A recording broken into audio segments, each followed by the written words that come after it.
रोके आई। आप मेरी ऑडियंस को बताओ कि ईरान और अमेरिका के दरमियान ये जंगी मामलात कैसे बने। अरे, तो बड़ा दिलचस्प सवाल है। चलो बताता हूँ। अरे सुनो, ईरान और अमेरिका के बीच ये जंग अभी 4 दिन पुरानी है। मार्च 2024 में शुरू हुई। ये सब फरवरी के आखिर में शुरू हुआ, जब अमेरिका और इजराइल ने मिलकर ईरान पर बड़े हमले किए। उनके न्यूक्लियर प्लांट्स, मिसाइल साइट्स और लीडरशिप को टारगेट किया। ट्रंप ने कहा था कि ये रेजी चेंज के लिए है और वो 4 से 5 हफ्ते में खत्म हो सकता है। लेकिन अब वो कह रहे हैं जितना लंबा चाहे उतना चलेगा। ईरान ने जवाब में ड्रोन और मिसाइल से इजराइल, अमेरिकी बेस और सऊदी अरब जैसे इलाकों पर हमले किए। सुप्रीम लीडर खामनेई की मौत की खबरें भी आई और अब ईरान बिना लीडरशिप के बिखरा हुआ लग रहा है। ये पुरानी दुश्मनी है, 1979 की इस्लामिक रेवोल्यूशन से, न्यूक्लियर डील टूटने से और प्रॉक्सी जंगों से। लेकिन अभी ये ओपन वॉर बन गया है। देखो ये तस्वीरें, तेहरान में धुएं के गुबार, एक्सप्लोजन और ये मैप, कहाँ कहाँ हमले हो रहे हैं। ट्रंप अभी प्रेस में बोल रहे हैं बस अभी बहुत खतरनाक दौर है। ऑयल प्राइस ऊपर, मार्केट गिरे हुए और दुनिया सांस रोके देख रही है। क्या और डिटेल चाहिए? बिल्कुल डिटेल चाहिए। तो रोके आई, मैं आपसे ये पूछना चाहता हूँ, मेरी ऑडियंस को ये बताओ कि अमेरिका और इसराइल ने जो ये हमले किए हैं, ये कानूनी है, ये हक पर है, या फिर ये अमेरिका और इजराइल हक पर नहीं है, गैर कानूनी इन्होंने ये काम किया है। ये सवाल बड़ा गहरा है, चलो देखते हैं। अरे भाई, ये सवाल बहुत सही है और दुनिया भी यही बहस कर रही है। मैंने चेक किया, ज्यादातर international law experts, UN secretary general Antonio Guterres तक कह रहे हैं कि अमेरिका और इजराइल के शुरुआती हमले गैर कानूनी है।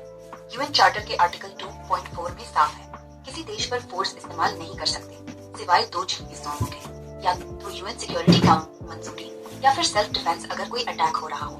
यहाँ कोई यूएन रेजोल्यूशन नहीं था और ईरान ने अमेरिका या इजराइल पर कोई डायरेक्ट अटैक नहीं किया था। ट्रंप ने प्रिवेंटिव कहा, यानी पहले ही रोकना, लेकिन लॉ में प्रिवेंटिव वॉर का कोई जगह नहीं। ये अग्रेशन का क्राइम माना जा रहा है, जो न्यूक्लियर ट्रिब्यूनल ने सुप्रीम इंटरनेशनल क्राइम कहा था। देखो ये यूएन सिक्योरिटी काउंसिल की इमरजेंसी मीटिंग, सब बहस कर रहे हैं लेकिन कोई साफ कंडेमनेशन नहीं आया, क्योंकि अमेरिका वीटो कर सकता है।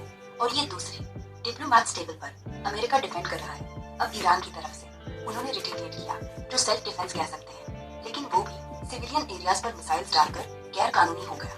ये तस्वीरें में धुआं, तबाही, ये सब हक की बात नहीं बल्कि पावर की है। हम प्रेस में बोल रहे हैं हम सही हैं, लेकिन लॉ एक्सपर्ट्स कहते हैं नहीं, ये इल्लीगल है, बस हक पर नहीं है, ये पावर गेम है। और अब दुनिया सांस रोके देख रही है कि आगे क्या होता है। और कुछ पूछना है? बिल्कुल पूछना है। ग्रो के आई, आप मेरी ऑडियंस को ये बताओ, क्योंकि ईरान में तेल दूसरे ममालिक को भी जाता है, तो इस जंग की वजह से दूसरे ममालिक को क्या असरात हैं? क्या उनको इससे ज़्यादा मतलब है कि नुकसान होगा, या फिर ये फिर सही तरह से काम चलता रहेगा? अरे अच्छा सवाल है, चलो देखते हैं। अरे अच्छा सवाल है। ईरान से तेल दुनिया भर में जाता है, खासकर एशिया में। अभी जंग की वजह से स्ट्रेट ऑफ हॉर्मुज बंद हो गया है। ये वो रास्ता है जहाँ से दुनिया का करीब 30% तेल और गैस गुजरता है। ईरान ने टैंकरों पर हमले किए, कई जहाज डैमेज हो गए। देखो ये तस्वीरें, वो टैंकर, जलता हुआ जहाज, इससे तेल की कीमतें आसमान छू रही हैं। आज ब्रेंट क्रूड करीब $83 प्रति बैरल पर पहुंच गया, पहले से 7-8% ऊपर। ये चार्ट देखो, जंग शुरू होते ही स्पाइक आया, और ये दूसरा, फरवरी के अंत से अब तक का उछाल। अब दूसरे मुल्कों पर असर, चीन और भारत सबसे ज्यादा प्रभावित है, क्योंकि दोनों मिडिल ईस्ट से बहुत तेल लेते हैं। सप्लाई कम होने से कीमतें बढ़ेंगी, महंगाई आएगी, ट्रांसपोर्ट महंगा होगा। चीन रूस की तरफ ज्यादा देखेगा, लेकिन वो भी महंगा पड़ेगा। भारत में पेट्रोल डीजल ऊपर जा सकता है, एक्सपोर्टरों को नुकसान, पाकिस्तान को भी बड़ा झटका। हमारा तेल भी वहीं से आता है, गैस भी। महंगाई बढ़ेगी, बिजली महंगी, इंडस्ट्री रुक सकती है। यूरोप और जापान भी परेशान, गैस की कीमतें 40% तक उछली। लेकिन अगर जंग लंबी चली तो सप्लाई पूरी तरह रुक सकती है, फिर असली नुकसान होगा। अभी तो बस शुरुआत है, अगर हॉर्मुज खुला रहा तो काम चल जाएगा, वरना दुनिया की अर्थव्यवस्था हिल जाएगी। नुकसान ज्यादा है, काम चलाना मुश्किल हो रहा है। और कुछ पूछना? बिल्कुल पूछना है। ग्रो के आई, आप मेरी ऑडियंस को ये बताओ कि इस जंग की वजह से पाकिस्तान यानी इस्लामी ममालिक को क्या नुकसान है?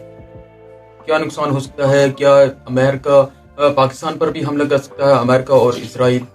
ठीक है, पाकिस्तान पर असर बताता हूँ। अरे भाई, पाकिस्तान पर इस जंग का असर बहुत भारी पड़ रहा है। खासकर क्योंकि हम तेल का सबसे अधिक प्रतिशत खाड़ी से लाते हैं और स्ट्रेट ऑफ हॉर्मूज बंद होने से सप्लाई रुक गई है। पहले तो पेट्रोल डीजल की कीमतें आसमान छू रही हैं। पेट्रोल अब 266 प्रति लीटर तक पहुंच गया, डीजल भी ऊपर। देखो ये तस्वीरें, पेट्रोल पंप पर लंबी कतारें, लोग घंटों इंतजार कर रहे हैं और ये विरोध, लोग सड़कों पर उतर आए महंगाई के खिलाफ। अब नुकसान क्या क्या, इम्पोर्ट बिल बढ़ेगा 40-70% तक, फॉरेन एक्सचेंज रिजर्व्स पर दबाव, महंगाई बढ़ेगी, ट्रांसपोर्ट महंगा, इंडस्ट्री रुकेगी, टेक्सटाइल, एक्सपोर्ट सब प्रभावित, बिजली महंगी क्योंकि एलएनजी भी वहीं से आता है, पावर शॉर्टेज हो सकती है, शिपिंग कॉस्ट 15-20 दिन बढ़ेगी, इंश्योरेंस प्रीमियम ऊपर, अगर जंग लंबी चली तो स्टगफ्लेशन आ सकता है, ग्रोथ रुकेगी, कीमतें बढ़ेंगी। अब अमेरिका, इजराइल, पाकिस्तान पर हमला, अभी तक कोई डायरेक्ट थ्रेट नहीं। सीनियर सिक्योरिटी ऑफिशियल्स ने कहा स्पेकुलेशन है, ऐसा नहीं होगा।